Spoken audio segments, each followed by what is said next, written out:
Hey, I'm Chris. I am Prashant. Where are you on this chart?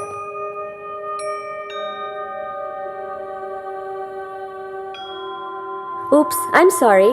I didn't have your photograph. વાંધો નહીં, કોઈની પાસે નથી. And Giju Dada? Where's he? Is he fighting too? ના તમારે બતાવી દેવો છું બધા ભાઈના નામ છે ચાર બધાના ખાય બોલે છે શું ઓ ભાઈ આ તમે આવશો પણ અમે પૈસા લાયા છીએ. ફરજ કરી કે નહીં ભઈલા Giju Dada is good man. He don't fight other. He fight only me. But where is he? એમને ઠીક નથી, ઉપર છે વેન્ટિલેટર પર. So are you feeling sad?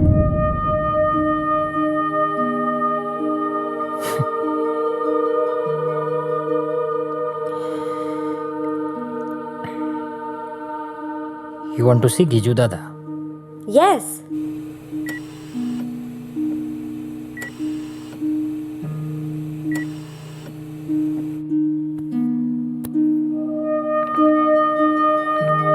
See, he Giju Dada, my father. She is my sister. He is teaching cycle to her. એમની favourite હતી ને, એમની દિવાળી, નવી ગાડી, નવું ઘર, family photo. But where are you? Not there. Why?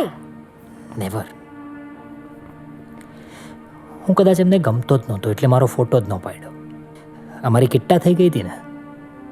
Kitta? No talking, only ટોન્ટિંગ. હજી એ ચાલુ છે. તો તમે બહુ મસ્તી કરતા હશો.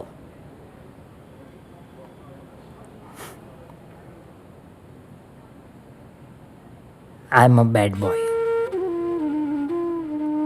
He always think I am a bad boy.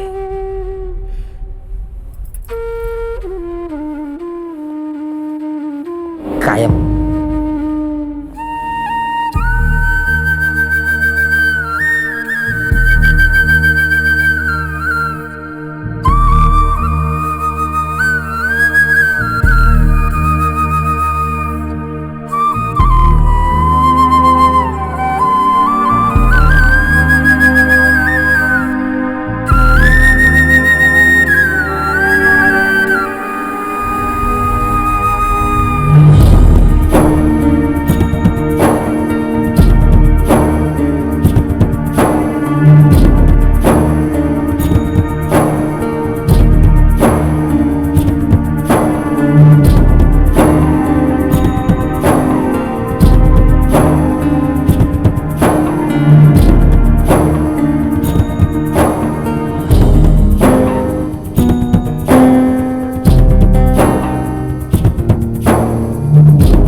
ત્રીસ વર્ષ પહેલાં આવી જ એક મોંઘી દાટ હોસ્પિટલ હતી.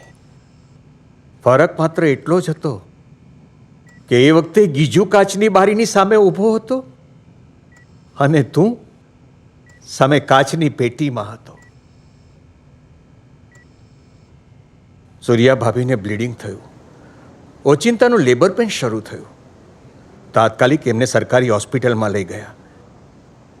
7મે મહિને લેબર પેન કેવી રીતે ઉપડી શકે એ ગીજુની સમજમાં જ નહોતું આવતું. વિચારવાનો સમય પણ નહોતો. ડૉક્ટરે આવીને કહ્યું કે તાત્કાલિક ડિલિવરી નહીં થાય તો મા અને બાળક બંનેનો જીવ જોખમમાં છે. હોસ્પિટલમાં એ વખતે ગીજુ સાથે માત્ર હું જ હતો, બીજું કોઈ નહીં. લેબર રૂમની બહાર સૂનમૂન થઈને બાઘા જેવો ઊભો હતો. એ બાળકની નસોમાંથી નીકળતા લોહીને સાફ કરતા કરતા ડૉક્ટરનો શ્વાસ તાળવે પહોંચી ગયો હતો. પણ આખરે બાળકે શ્વાસ લીધો. ડૉક્ટરોએ આવીને આ નાજુક કુપોષિત હથેળીમાં સમાઈ જાય એવા બાળકને ગીજુના હાથમાં મૂક્યું. ગીજુ તો આ બાળકને જોઈને ગાંડો ગાંડો થઈ ગયો, અને એના ચહેરા પર જે ખુશીની ઝલક હતી ને, એવી ઝલક મેં ક્યારેય મારા જીવનમાં જોઈ નહોતી. પણ ખરી પરીક્ષા તો બાળકે શ્વાસ લીધો ને એના પછી શરૂ થઈ. સરકારી હોસ્પિટલમાં આવા પ્રીમેચ્યોર બાળકને સાચવવા માટે ઇન્ક્યુબેટરની વ્યવસ્થા નહોતી. ડૉક્ટરે કહ્યું તમે એને પ્રાઇવેટ હોસ્પિટલમાં લઈ જાઓ જ્યાં ઇન્ક્યુબેટરની વ્યવસ્થા હોય. આ સાંભળીને ગીજુ તરત બાળકને કપડામાં લપેટીને હોસ્પિટલ તરફ દોડ્યો. પ્રાઇવેટ હોસ્પિટલ ઘણી મોંઘી હતી, પણ ગીજુ બાળકને બચાવવા માટે મક્કમ હતો. પોતાની જાતને વેચીને પણ એ બાળકને બચાવવા માંગતો હતો. લોકો તો સંભળાવવા પણ લાગ્યા કે ખર્ચો પોસાતો નથી ને બાળક કાઢવા નીકળ્યા. બાળકને પ્રાઇવેટ હોસ્પિટલમાં એડમિટ કર્યો ને ત્યારે એનું કુલ વજન એના નાકમાં ભરાવેલી નળીઓ કરતાં પણ ઓછું હતું. હાથ લગાડીએ ને તો તૂટી જાય એવું નાજુક બાળક ઇન્ક્યુબેટરમાં પડ્યું હતું. ડૉક્ટરે બહાર આવીને કહ્યું કે બાળકના બચવાના ચાન્સીસ માત્ર 1% છે, એટલે તમે જ્યારે કહેશો ત્યારે બાળકને પેટીમાંથી બહાર કાઢી લઈશું. એ સાંભળીને ગીજુ તો કે દીકરો છે મારો ડૉક્ટર સાહેબ, એનો બચવાનો ચાન્સ 1% તો 1% હોય ને, તો પણ એ ચાન્સ હું લેવા માંગુ છું. મારાથી જે થશે તે બધું કરીશ ડૉક્ટર સાહેબ, પણ મારા બાળકને બચાવી લો. આજે એવું જ દ્રશ્ય ફરીથી છે.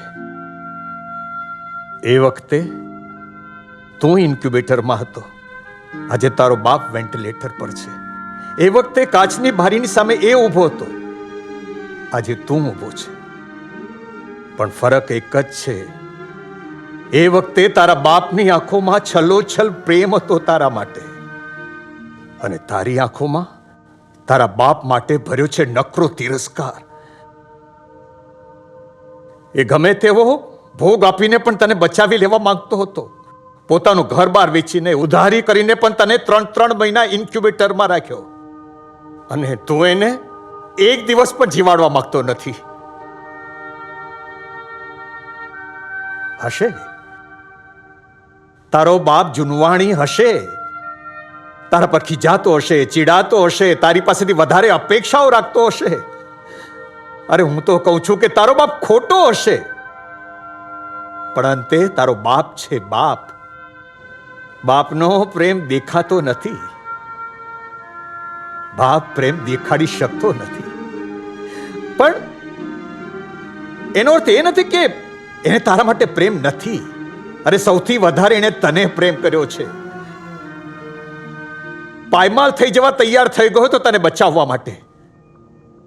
આનાથી વધારે કઈ સાબિતી જોઈએ છે તને તારા બાપના પ્રેમની?